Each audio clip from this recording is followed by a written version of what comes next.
मेहंदीपुर बालाजी हनुमान जी का दिव्य स्थान, जहां लोगों को बुरी आत्माओं से मुक्ति मिलती है। लेकिन उन्हें क्या पता था कि उनकी एक गलती उनको जिंदगी भर याद रहेगी।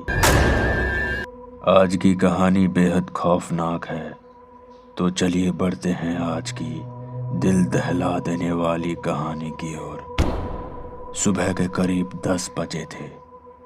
आकाश और दिव्या मेहंदीपुर बालाजी मंदिर पहुंच जाते हैं।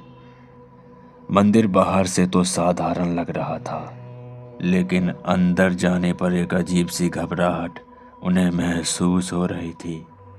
तभी अचानक एक वृद्ध महिला उनसे टकरा गई और फिर बोली, बेटा, पीछे मत देखना, यहाँ की काली शक्तियाँ पीछे पड़ जाती है।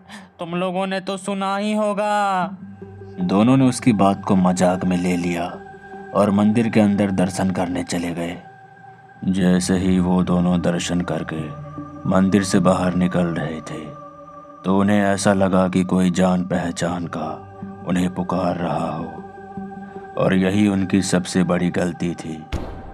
जैसे ही वो लोग पलटे तो वहाँ उनका अपना कोई नहीं मिला, जिसके बाद वो लोग वहाँ से निकलकर अपने होटल की तरफ चले गए। उन दोनों ने सोचा कि रात में वो लोग निकल जाएंगे और सुबह तक दिल्ली पहुँच जाएंगे, इसलिए तकरीबन रात के 10 बजे आकाश और दिव्या ने अपनी कार स्टार्ट की और निकल पड़े। जब कार जंगल वाले रास्ते के बीच से गुजर रही थी, तब उन दोनों को एक भयानक आवाज़ सुनाई दी।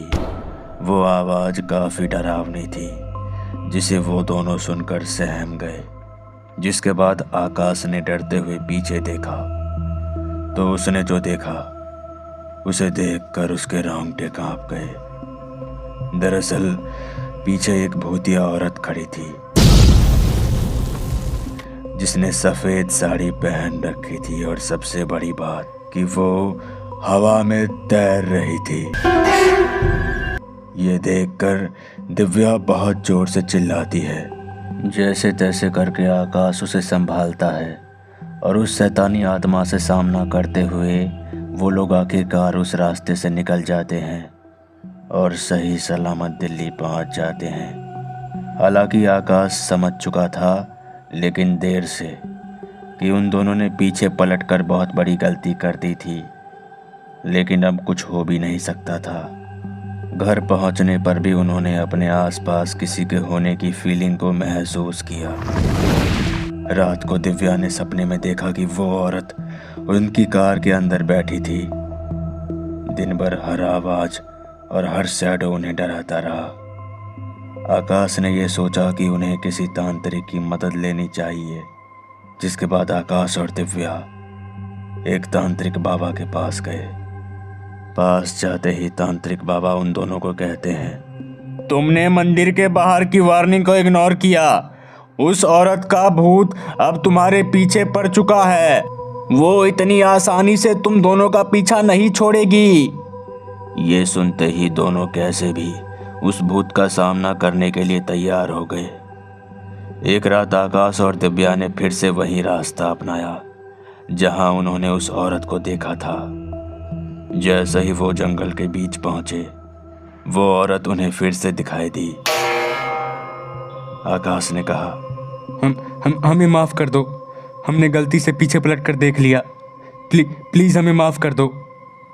जिसके बाद वो शैतानी आत्मा कहती है, मुझे मुक्ति चाहिए। ये सुनते ही आकाश और दिव्या ने, जैसे तांत्रिक बाबा ने कहा था, वो फॉलो करते हुए उस औरत को मुक्ति दिला देते हैं। जब आकाश और दिव्या ने उस औरत की आत्मा को मुक्ति दिला दी, तो उन्हें लगा कि अब सब कुछ नॉर्मल हो चुका है। लेकिन जैसे ही उन्होंने अपनी कार स्टार्ट की और वहाँ से निकलने लगे, तो एक भयानक चेहरा दिखा। दिव्या ने घबराहट भरी आवाज में कहा, आकाश, वो फिर आ गई। आकाश ने बिना सोचे समझे कार की स्पीड को फुल कर दी और जैसे तैसे करके तेज गति से वो लोग आगे बढ़ रहे थे, लेकिन वो परछाई उनके साथ साथ ही थी। जिसके बाद दिव्या ने अपनी माला निकाल कर हनुमान जी का जाप शुरू कर दिया। जैसे ही उसने पहली लाइन बोली, वो परछाई जोर से चीखने लगी। आकाश को ऐसा लगा जैसे पूरी कार का इंजन हिल रहा हो। ये देखते ही दिव्या जोर से चिल्ला पड़ी, हनुमान जी बचाइए। और जैसे ही उसने ये कहा, एक तेज रोशनी कार के अंदर छा गई और देखते ही देखते वो शैतानी औरत चिल्लाते हुए 1 सेकंड में हवा में गायब हो गई। आकाश ने बिना किसी देरी के कार फुल स्पीड में भगाया और फाइनली एक हाईवे पर पहुंच गए। जिसके बाद दोनों ने एक दूसरे की तरफ देखा। वो दोनों काफ़ी बेहाल थे, पसीने से भीगे हुए थे, लेकिन बाबा की दया तय वो लोग जिंदा बच गए थे। इस कहानी से ये सीख मिलती है कि हर बात हंसने के लिए नहीं होती, कुछ बातें मानने के लिए भी होती है। और अगर हम उन्हें कुछ बातों का मजाक बनाते हैं तो अंधेरे की खौफनाक शक्तियाँ हमारे पीछे पड़ जाती है। तो दोस्तों, मैं मिलता हूँ ऐसे ही खौफनाक सच्ची घटना के साथ। तब तक के लिए जय श्री राम।